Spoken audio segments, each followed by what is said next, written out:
Good day, church.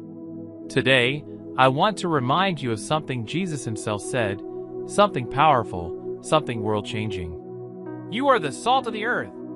You are the light of the world. Now, he didn't say you might be salt and light. He didn't say one day you will be. He said, you are?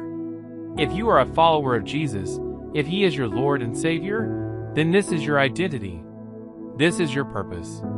Amen? Let's start with salt. In the ancient world, salt wasn't just a seasoning. It was a preservative. It prevented decay. And spiritually speaking, we are called to do the same. In a world full of compromise, we are called to preserve truth. In a world decaying in sin, we are called to bring purity. But here's the warning. If the salt loses its flavor, it's good for nothing. Brothers and sisters, we are called to be distinct. If we blend in with the world, how can we transform it?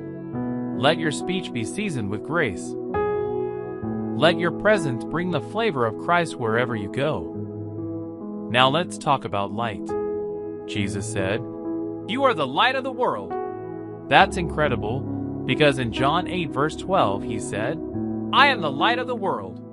So when Jesus says you are the light, he's saying, you carry me. You reflect me. You don't create the light. You carry the one who is light. The world is full of darkness, confusion, fear, hatred, lies. But when the light of Christ shines through us, darkness flees. When we walk in love, when we speak truth, when we live in purity and humility, we shine. Don't hide your light. Don't dim it to be accepted. Don't cover it to be comfortable. Let it shine. Let the world see Jesus in you. And the goal isn't to glorify ourselves. It's to glorify the Father in heaven. Conclusion. So today I ask you, are you salty? Not in attitude, but in impact. Are you shining? Not for your name, but for his name. Let us not be hidden. Let us not be flavorless. Let us be bold, bright, and holy, because the world needs the salt and the light. And Jesus has entrusted that mission to you and to me. So church, go out there and season the world with grace.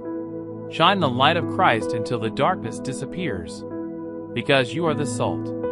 You are the light. And the world is watching. Amen? Let us pray. Heavenly Father, we thank you for calling us to be the salt of the earth and the light of the world. Thank you for trusting us to carry your presence into a world that desperately needs you. Forgive us for the times when we lost our flavor, when we dimmed our light. Restore us, Lord. Ignite our hearts again. Help us to live boldly, love deeply, and speak truthfully. May our lives reflect the goodness of Jesus, and may everything we do point others to you. Empower us by your Spirit to preserve righteousness in our generation, and to shine even in the darkest places. And may our lives bring glory to your name, not ours, but yours alone. In Jesus' powerful name we pray. Amen.